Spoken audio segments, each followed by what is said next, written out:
To outsiders, goblinkind is not seen as spiritual or contemplative. Non-goblins see the worst in them, and many goblins give them ample reason to do so. But goblins are intelligent beings and have many of the same drives and desires as other intelligent races. While goblin culture is very different than what a human or elf experiences, they practice art, magic, and religion just as other races do. Some goblins even devote themselves to a life of spirituality, living apart from the rest of their people and communing with nature and the gods. These hermits don't isolate themselves entirely from their clans and families, but prefer their isolation. Some among their communities regard them as insane or misfit, while others see them as wise and mysterious, and come to them for counsel and healing. This is the tale of one such goblin.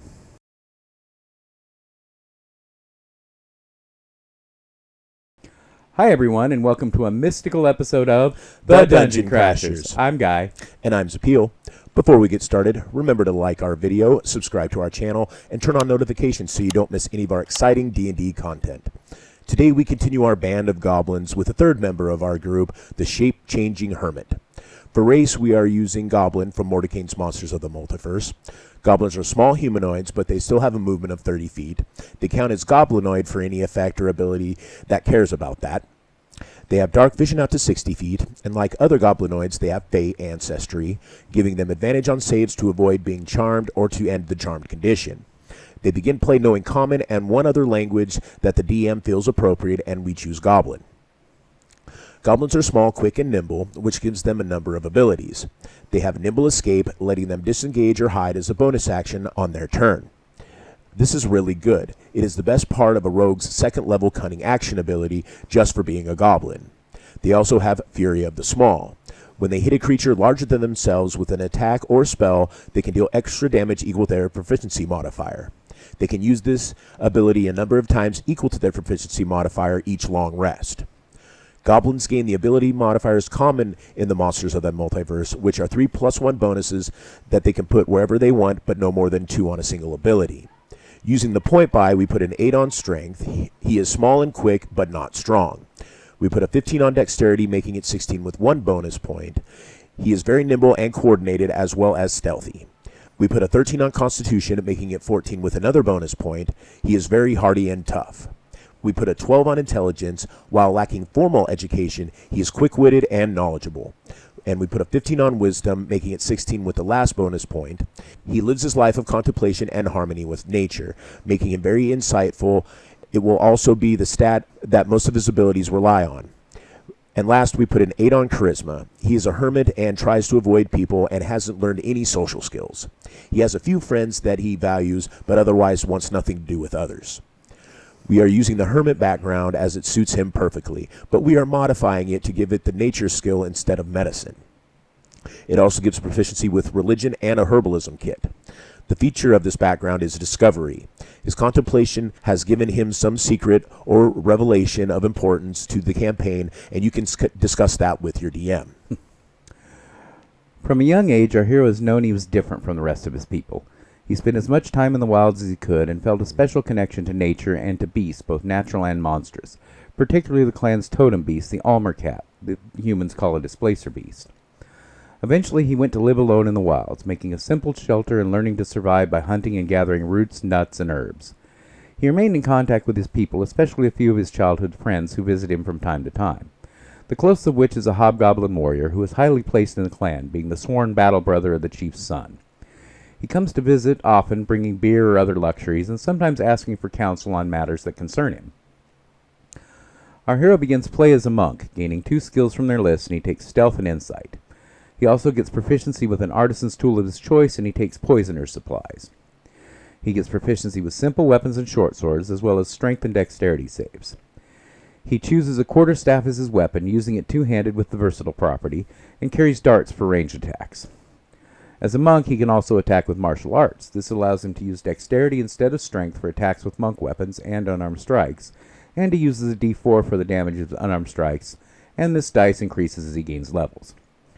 When he takes the attack action using an unarmed strike or a monk weapon, he can make an unarmed strike as a bonus action. He also gains unarmored defense, letting him calculate his armor class as 10 plus his wisdom and dexterity modifiers. At second level, he becomes a first-level druid and gains spellcasting. He learns 2 cantrips from the druid list and chooses guidance and produce flame. Guidance is an incredibly useful cantrip, and everyone who can take it should, and it reflects his wisdom and insight. Produce Flame gives him a good range attack, although his darts will continue to be useful, especially since they are monk weapons and their damage dice will increase at higher levels. He also gets 2 first-level spell slots, and druids are prepared casters and can prepare a number of spells equal to their druid level plus their wisdom modifier, so 4 for now. And he prepares Healing Word, Ice Knife, Goodberry, and Entangle. Entangle is a good way to neutralize or at least impede enemies, and Goodberry is on average better healing than Cure Wounds outside of combat. It heals more damage, can be divided among multiple people, and has the added benefit of feeding the party.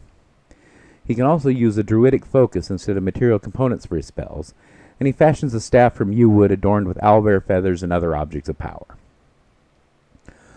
One day his friend comes to visit and tells him there has been trouble in the caverns. A group of humans came bargaining with the chief for shelter and offering an alliance against the human kingdom, but the enemies of the humans came, a group of demon women who attacked the caverns, killing many before slaughtering the human visitors and stealing their treasure, including an object of power. The chief is sending his son on a raid to steal the object back and take it to the hill giant chief for barter. His friend asks if he would join them on the raid, feeling his wisdom and cunning would be of great help to them. Intrigued by this and curious about the object of power, he agrees to come along. Before joining the raid, he travels to a sacred hill and prays to the moon goddess for guidance. She is the spirit that guards the tribe from harm and gives guidance to those who seek her.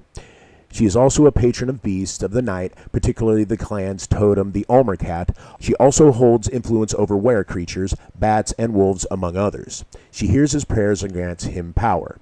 At 3rd level, he becomes 2nd level of druid, joining a druidic circle, and he joins the Circle of the Moon. There are many in the land who devote themselves to the moon goddess, and he sometimes has communication with them, if not in person, by leaving messages in the sacred language they share. He gains wild shape, allowing him to transform into a beast he has seen before. He can do this twice per rest, and it lasts for a number of hours equal to half his druid level. Normally, transforming in this way requires an action, but moon druids have combat wild shape that lets them transform as a bonus action. Most druids can only transform at a challenge rating 1/4 beast and can eventually achieve forms up to a challenge rating 1. Moon druids, however, can transform into beasts of a challenge rating 1 from the start and eventually can take the form of a challenge rating equal to 1/3 of their druid level rounded down. They are still limited to no forms of a swimming speed until 4th level and no forms of a flying speed until 8th level. There are a number of good forms at this level, and our hero can choose any he likes but prefers cat forms in honor of the tribe's totem beast. At this level, he is a lion. Hopefully your DM will let you use the lion stats, but appear as a large black panther, which suits the flavor we are going for, but if not, the lion is still good. It has a dexterity bonus of 2, so combined with unarmored defense, it will have an armor class of 15. It has 4d10 plus 4 hit points, its bite deals 1d8 plus 3 piercing damage, and its claws deal 1d6 plus 3 piercing damage. It is up to your DM if the natural attacks count as unarmed strikes for using the monk's bonus action attack. As a DM, I'd allow it just because it's cool and it fits the character concept, but rules as written, it probably doesn't. It has Keen Smell, getting advantage on perception checks involving smell. It has Pack Tactics, getting advantage on attacks if an ally is within 5 feet of the target, and it can pounce if it moves 20 feet and hits a target with a claw attack, and the target must make a DC 13 strength save or be knocked prone, and if it is prone, the lion can make a bite attack as a bonus action. It can also make a running leap, allowing it to jump 25 feet if it moves 10 feet first. While wild shape, it gains all the beast's physical abilities but keeps his own mental stats and can use any abilities it has that the form could use. This typically excludes spellcasting but would allow most monk abilities, including unarmored defense. When transformed, it gains the beast's hit points, and when he reverts to goblin form, he returns to whatever hit points he had before transforming. If you transform due to being reduced to 0 hit points, any excess damage carries over to his goblin form. Although he can't cast spells when transformed, he can continue to concentrate on spells he casts before transforming. When he transforms, he can choose whether his equipment is absorbed into his new form or falls to the ground. If the new form can wear or use an item, he can transform while wearing them. As a moon druid, he can also spend a spell slot while transformed to heal 1d8 hit points per level of the spell. He can also prepare another spell and gains a third first level spell slot. The raid went well. The wise woman's familiar flew around the town seeking out where the demon women were staying. While the raiders entered through the gate, his band climbed over the rear wall. The bugbear wise woman and the goblin spider rider quickly climbed up and lowered ropes for the rest of them. He could have transformed into a beast that could climb over it as well, but he chose to save his power. After that, it was a simple matter of lying in wait until the demon women joined the defenders and slipping in to recover the artifact and as much treasure as they could gather quickly. They escaped the town without much trouble and headed north to the steading of the hill giant chieftain, using the wise woman's familiar to notify the chief of their success. At 4th level, he becomes a 2nd level monk. He gains key points, which he can spend to power monk abilities. He has a number of these points equal to his monk level. He currently can use these points on 3 abilities: Patient Defense, which lets him dodge as a bonus action; Step of the Wind, which lets him dash or disengage as a bonus action, and when doing so, his jump distance is doubled until the end of turn, which can be 50 feet in his lion form; and Flurry of Blows. When he takes the attack action on his turn, he can make 2 unarmed attacks as a bonus action. However, it's up to your DM if beast form attacks count as unarmed strikes. If the DM says they don't, you should be able to make unarmed strikes using your martial arts die while in beast form. All of these abilities cost 1 key point. When he gets abilities that allow a save, the DC for those saves is 8 plus his wisdom and proficiency modifiers. He also gets unarmored movement, increasing his speed by 10 feet when not wearing armor or using a shield, and this ability will also apply to his beast forms. The journey to the hill giant's steading was difficult, and they were forced to fight several enemies that they could not avoid, the worst of which was an orcish warband led by an ogre. He transformed into a lion and attacked the orcs. While battling them, he discovered that he wasn't the only one the moon goddess had blessed with the ability to transform. The bugbear wise woman threw down her sword in a rage and grew the claws of the Ulmer cat and set upon the orcs with pure savagery. He was joyous to behold, and his respect for the bugbear woman grew as he watched her slaughter their enemies and even try to feed on the fallen orcs. At 5th level, he becomes a 3rd level monk, gaining his monastic tradition, and he chooses the way of the astral self. The moon goddess empowers him with the ability to manifest his spirit form. As a bonus action, he can spend 1 key point to manifest spectral arms. When he does, everyone within 10 feet must make a dexterity save or take damage equal to 2 rolls of his martial arts die. He can choose the form of the arms and choose whether they cover his own arms or appear growing separately from his shoulders. In beast form, he manifests them as tentacles of the displacer beast. The arms last for 10 minutes and end early if he's knocked unconscious. While manifested, he can make unarmed strikes with the spectral arms, and they have an additional 5-foot reach. He can also use wisdom instead of strength for his unarmed attacks with the arms, as well as any strength saves or checks he makes, and attacks with the arms deal force damage. He also gains deflect missiles.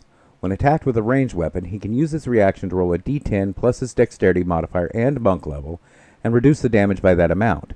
If he reduces the damage to 0 and has a free hand, he can catch the missile and throw it back as a monk weapon, with a short range of 20 feet and a long range of 60 feet. Your astral arm should count as a free hand, even if they look like tentacles, because the appearance of the arm is just for flavor. But ask your DM. Arriving at the hill giant's steading, they found that the hill giant chief was both rude and stupid. He had no interest in the artifact and was just angry that the humans had failed him. He gave their group crude hospitality, but our hero wanted nothing to do with it. He spent his time hiding in various places in the steading. The wise woman suggested they travel north to the home of the frost giant Jarl to sell the artifact. Though the chief's son was against it, he and the goblin rider thought it was best to prepare and began stealing things they would need for the journey. And they began stalking the battlements, keeping an eye out for the demon women in case they came looking for the artifact, and also to study the weather for signs of it being safe to travel north.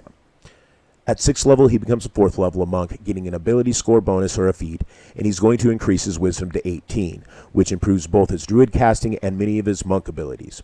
And he can prepare 1 more druid spell because of the increased wisdom.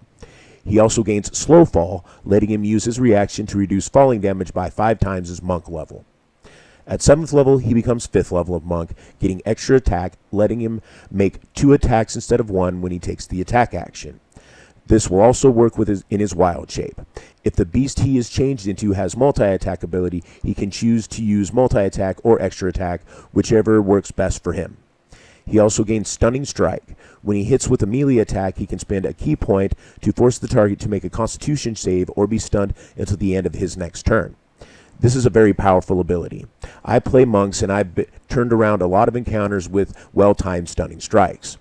His martial arts damage also increases to a d6. At 8th level, he becomes a 6th level monk, getting key empowered strikes, which causes unarmed strike to count as magical for overcoming damage resistance and immunity. This is another case where it will be up to your DM if it works with your natural claw attacks and wild shape, and this is one where the DM might say it doesn't, but it will still work with the unarmed strikes you make in wild shape and the attacks with the astral arms. His unarmored movement improves to an additional 15 feet. From the way of the astral self, he gains Visage of the astral self. As a bonus action or part of the bonus action used to summon the astral arms, he can spend a key point to summon the Visage, which covers his face like a mask, and he can determine the appearance, and he will have it look like the face of a displacer beast. When the mask is summoned, he gains the following abilities. Astral Sight, which lets him see in darkness both normal and magical up to 120 feet. Wisdom of the Spirit, which gives him advantage on insight and intimidation checks. And Word of the Spirit, which either allows him to speak privately to a creature within 60 feet or amplify his voice so that all creatures within 600 feet can hear it. It is up to the DM if you can speak in wild shape using this ability or if it only works with whatever sound your beast form can make. Rules as written, I would think it only allow you to growl and such, but as a DM, I would allow normal speech but not spellcasting. It is really cool and it's not overpowered. It was night when the demon women came. He saw them enter and went to alert his companions, but his friend on the spider mount reached them first. Our hero suggested that they alert the hill giant and engage the demon women in battle and end this chase, but the chief's son thought differently. He was insulted by the poor hospitality the giants had given them and felt they should flee to the north, and either the giants would kill the demon women or the giants would pay for their rudeness. Not everyone was pleased with this course of action, but they agreed and gathered their stolen supplies and fled to the northern ice. At 9th level, he becomes a 3rd level of Druid. He gains a 4th first level spell slot and 2 second level spell slots, and can now prepare second level spells. He can prepare another spell for a total of 7. Some good choices are Healing Spirit, which is useful healing in and out of combat, and would be a good thing to concentrate on in wild shape.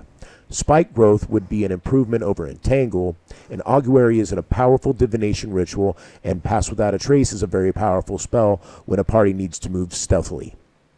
At 10th level, he becomes a 4th level Druid, and he gets an ability score improvement or a feat, and he's going to use it to increase his dexterity to 18 for better attacks and armor class when not wild shaped. His wild shape improves, he can now take forms with a swimming speed, and he also gets a 3rd second level spell slot and can prepare another spell, and he also learns another cantrip.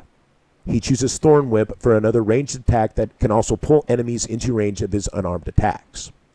At 11th level, he becomes a 5th level Druid. He gains 2 3rd level spell slots and can prepare 3rd level spells. He can prepare a total of 9 spells now, and some good choices are Tidal Wave and Call Lightning. Call Lightning is usually not a great spell, but since he can concentrate on it in wild shape, he can turn into a squirrel and rain lightning bolts down on his enemies. This will be even better when he can take a flying form.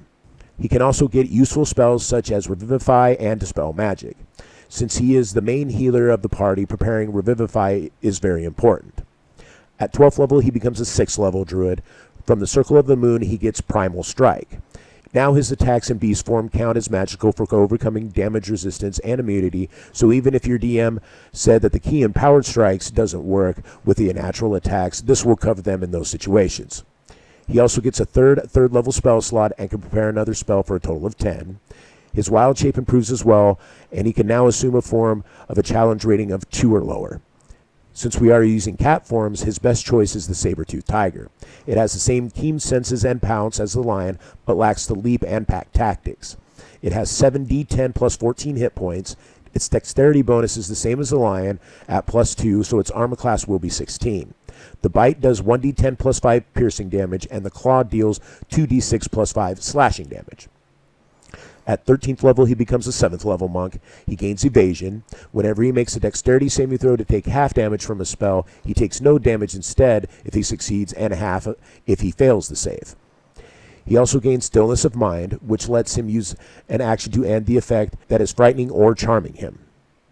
At 14th level, he becomes 8th level of monk, and he gains an ability score improvement or a feat, and he's going to use it to cap his wisdom at 20, making his spellcasting and monk abilities more powerful and improving his armor class both in and out of wild shape. The journey northward was difficult. He often found himself shape-shifting into a tiger to hunt for food when the group needed something more filling than good berries. He and the wise women were able to keep everyone mostly warm at night, using magic to create fires even with frozen wood. Their welcome at the home of the frost giant Jarl was much better than they received from the hill giants, but our hero was still uncomfortable staying inside.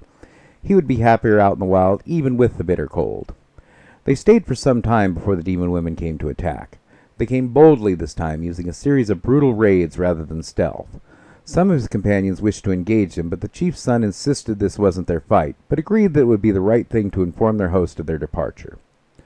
Rather than being angry that they were choosing to leave instead of fight, the Jarl instead offered them a proposition. He wanted them to carry the artifact to the Fire Giant King while he dealt with these attackers. Wanting both the rewards he offered and to get ahead of the demon women, the chief's son agreed, and the Jarl used a magic portal to send him to the volcanic home of the Fire Giant King. At 15th level, he becomes a 7th level druid and can prepare a total of 12 spells that can now be 4th level, and gains a single 4th level spell slot. Blight, Divination, and Polymorph are all good options. An interesting trick with Polymorph is getting new wild shapes. A druid can only wild shape into a creature it has seen, but Polymorph doesn't have that restriction, so if he transforms someone into a beast, he has now seen it and can wild shape into it. Guardian of Nature is a good spell to concentrate on while in wild shape. At 16th level, he becomes an 8th level druid, getting an ability score improvement or feat, and he increases his constitution to 16. This hasn't been a priority because he often fights in wild shape and uses the constitution of his new form, but he still will benefit from increased hit points and concentration when not wild shaped. He also gains a 2nd and 4th level spell slot and can prepare an additional spell. His wild shape improves here now, allowing him to take on flying forms. At 17th level, he becomes a 9th level druid. He gains an additional 4th level spell slot and a single 5th level spell slot, and can prepare an additional spell for a total of 14, and they can now be 5th level. Commune with Nature, Mass Cure Wounds, and Cone of Cold are all excellent choices, and if the party needs it, he also has access to Greater Restoration. Wrath of Nature is available as well, and would be a good spell to concentrate on while in wild shape. The Fire Giant King received them warmly and explains his plans to them, and told them that he was allied with the Dark Elves, which were going to help them in a war against the humans and elves. He offers them a reward to take the artifact to his ally, a Grand Matron of the Drow, who will know how to use it. The Fire Giant King is concerned that his Hill Giant ally has apparently been defeated by the Demon Women, but was confident that the Frost Giants could stop them. He and his allies were less certain of this, so happily agreed to carry the relic into the Underdark. At 18th level, he becomes a 10th level druid. He gains elemental wild shape. He can spend 2 uses of his wild shape to take the form of an air, earth, fire, or water elemental, and those forms aren't limited by challenge rating. The elementals are all powerful and have useful abilities, so this is sometimes worth using his wild shapes for. He also gets an additional 5th level spell slot and another cantrip. He chooses Thunderclap, as it will be a powerful move when not in wild shape. During their descent into the depths of the earth, they fought many powerful creatures, but handled them with relative ease until they were set upon by Illithids. He had heard of the creatures that humans call mind flayers, and rightfully afraid of their power, but counted on his mental discipline to protect him. Choosing not to battle in wild shape this time, he instead called upon his magic against the creatures, as well as using it to heal and support his companions. It was a difficult battle, and they all came near death before they prevailed.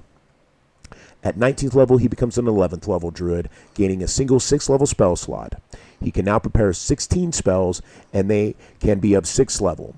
Heal is a must-take spell considering the power of the enemies they are facing. Find the Path and Hero's Feast are also important spells to have available, and the Investiture line of spells could be good things to concentrate on while in wild shape.